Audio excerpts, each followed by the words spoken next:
everyone, it's Hayes and it's Miraculous Monday, so it's time for another screaming session. Back to me. Hi guys. And this week we will be looking at Kwame Buster, so let's jump into this and we open with some classic Pleaky.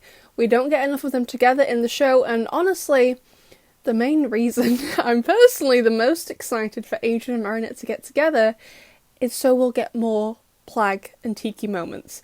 Like, forget Adrian and Marinette. Couldn't care less about them. Tiki and Plag are what the show's love story is about. I love them so much. Like, she gets so angry at him. I just want to see her slap him one day or something. She'd totally do that. Although, this was the episode that I finally realised what was on Madame Mendeleev's shirt. I swear to God, that name messes me up every single time. When I record an audio fic or a video with her name in it, I have to Google how to say it because I just never remember. I do it every single time. Mendeleev. So, on Madame Mendeleev's shirt is some sort of maths, physics, chemistry equations. I don't know. Can you tell science wasn't my best subject in school? Although I think that was partially owing to me getting banned from chemistry class after I poisoned half of the school, but that's a story for a different day. Ciao. Anyway, So, Marinette, none the wiser, goes home, goes to bed, and Tiki goes up to the roof for a date with Plag. I swear to God, these two better do this every night or I'll riot. Like, I just want a cute episode for the two of them sneaking around Paris together and causing chaos. Like Party Crasher, but for the Kwamis instead of the boys. The next day, Madame Mendeleev is absent because she's on telly. Yes, miss, get it? And the whole class are allowed to watch. The first time I saw this episode, I was like, would that really happen in a school? But then I remembered the time a supply teacher I had in high school who loved football, so we got to watch a World Cup match in geography. As you can tell, I went to a great school. But my word, Madame Mendeleev's chin, like, you've heard of cheekbones so sharp they could cut you if you slapped them. Get ready for a chin so pointy you could be stabbed with it. So the show gets underway and Mr. Banana is on the panel. He has such a rich and varied history, which you can find out about here in this fabulous video. Manon is also on the panel and spends most of it with her fingers up her nose. What an icon to do that on live television, I could never. However, Madame Mendeleev showing on live telly her running around after nothing is even braver. But, like, how did this, like, start? Like, did she have camembert for lunch one day, like, on a sandwich or whatever? Left it on a desk to do something, came back and the camembert was gone? Or was she just like, lol, gonna leave some cheese out for crack and see what happens, you know? Of course, it makes perfect sense now. Marinette and Adrian are watching this and they're both like, I'm sorry, what? You want to repeat that? And oh my God, these toilet scenes killed me. Oh my God, I swear to God. This is as smart as they've ever got in the show. They must have both taken some sort of drug this morning of the episode to finally put some pieces together. But tell you who didn't work anything out, Hawk Daddy. Why isn't Gabriel Babes like, okay, Madame Mendeleev, she works at DuPont, which is where these Kwamis were seen. So Ladybug and Cat Noir stands to reason that they possibly go there. Like, he knows they're kids because of the 5-minute timer. He knows they're still kids. He would assume that they go to school. I don't know how much he's thought about this. It does stand to reason that he would also suspect they go to DuPont. But he's like, lol, no, forget that. It's butterfly time. Like, he doesn't even consider it. Even Adrian is smarter than his dad here, and Adrian is usually stupid. Like, he even questions if Marinette specifically is Ladybug. Amazing. This show only makes him clever when they need him to be. Although Plag. Wow, Plag. Please, it's impossible to capture a Kwami. May I present to you, Plag, the Season 5 trailer. So, they get to the TVR building, and Kwame Buster, she casually tries to murder Alec. Great stuff for a kid show. And then she says, Back off, kids, I'm a scientist. Oh God, I'm so scared, I'm shaking in my boots. I'm sorry, is this meant to be a threat? I don't quite get it. Like, what were they going for here? I'm a science teacher, feel my wrath? I don't get it, Thomas. Ladybug loses Tiki and Cat Noir helps protect her by copying a scene from Stormy Weather. Well done, May. I love him, so we'll just let it slide that he just did the exact same thing he's done before. Then Adrian ends up losing Plag, and Adrian, caring exactly zero about his own safety, crashes whatever this thing is and rolls out of it. As Cat Noir, I wouldn't question this. But calm down, man, you're a civilian now. They really don't take child safety seriously on this show, do they? And Mr. Banana also doesn't care about his safety too, since he's like, you know what? Even though there's an Akuma villain in the TV studio, and he knows there's an Akuma villain in the TV studio, he's like, I'm going to go back to my dressing room. and get changed. Like, why didn't he just leave in his banana suit as soon as he found out, like, immediately? I will never understand most of the decisions these characters make. I'm super confused. Marinette goes to Master Foos and takes all the Miraculous, and he's like, merging all of them will make you go crazy. Turns out, no. It just makes you super hungry. She uses the Mouse Miraculous, and oh my god, this transformation sequence and the outfit is absolutely everything. I love it so much, which is why it's on my end screen. I think it's gorgeous. One of my favourite outfits from the whole show. However, my least favourite thing in this episode are the Kwamis. Now, I usually love the Kwamis. There isn't one I don't like with the rest of the characters. However, I can't take their faces in this, with Marinette voluntarily climbing into their mouths.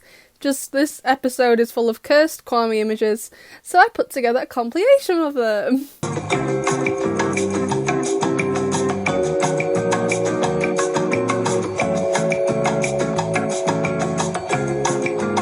Although Oriko is ready to mess someone up here, they did not come to mess around, they're here to feast on some succulent kneecaps. So back at the TVI studio, Adrian is now Mr. Banana and running for his life and showing us his sick parkour skills.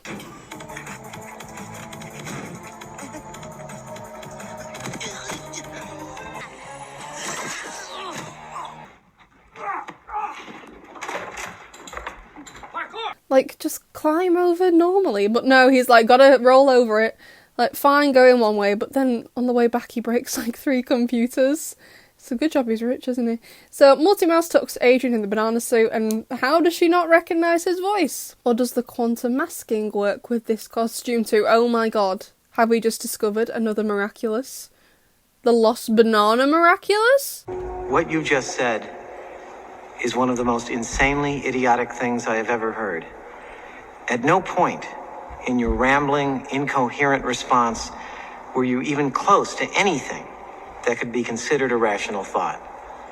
Everyone in this room is now dumber for having listened to it. I award you no points, and may God have mercy on your soul.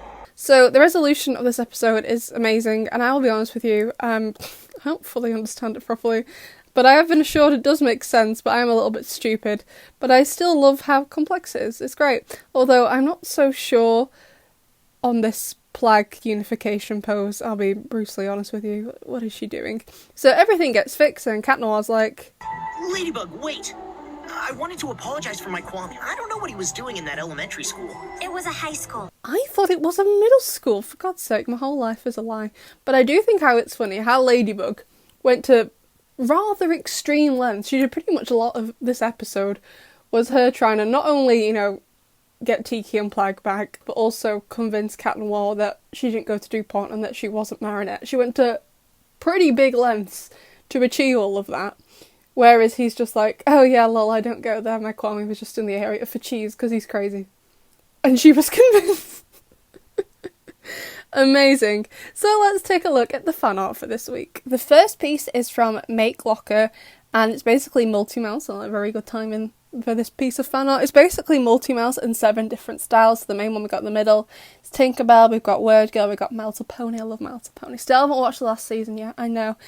Total Drama Rom, I've never heard of that before. Ben and Holly's Little Kingdom, then Peppa Pig. I hate Peppa Pig. But it's due to personal reasons, I won't go into it in this video. And the Powerpuff Girls, it looks amazing. I think my favourite is probably the Tinkerbell one. I love Tinkerbell. And then we also have 2 pieces from Natharts. One is of Marinette using the Bunny Miraculous, and then one with Nino with the Peacock Miraculous. And right, okay, I know I said before, I think I said it fairly recently in a video, Nino needs to keep his hat on at all times, which I still stand by with the hair he has in the show, because his hair in the show is horrible. His hair here though, yes, Nino needs this hair. If they're gonna, like, when he ages up, gonna go no hat Nino, Nino needs this hair. Get on it, Thomas. Now, moving on to pieces of fan art of me. As most of you know, it was my birthday a few weeks ago, and I've, like, collected a load of the fan art I got sent from it. So one of them is also from Natharts, of, like, my OC with the Swan Miraculous. I did a whole video going into, like, the design of it and why I did the things that I did. I also have 2 pieces from one of my mods, Ahmed. Again, another one of me using the Swan Miraculous. Look absolutely fabulous, always, of course I do. And another one of me as Ladybug, obviously with the Lady Bee hair, because obviously best hairstyle in the show. Then I have another piece of fan art of me as Ladybug from another of my mods, Misty, for my birthday. It's so cute. And then the final piece is from the Cab Ham, again of my OC in the Swan Miraculous. I love so much the fan art of me. I'm not saying you have to draw a fan art of me, of course not. When I started this channel, I never thought I'd ever get fan art of me. Like, I know I'm a narcissist, but I'm not that much of a narcissist, okay?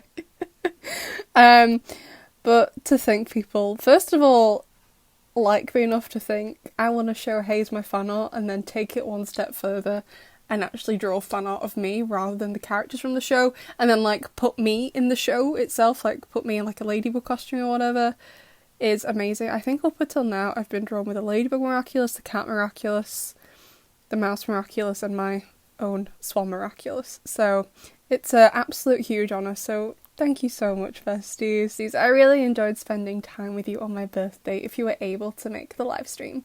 There will be a poll up tomorrow so you can vote for the next screaming session. However, there'll be no screaming session next week because next week we will be doing the meme review again. So the screaming session will be the week after. What was your favourite moment from Kwame Buster, besties? I'll see you in the next one.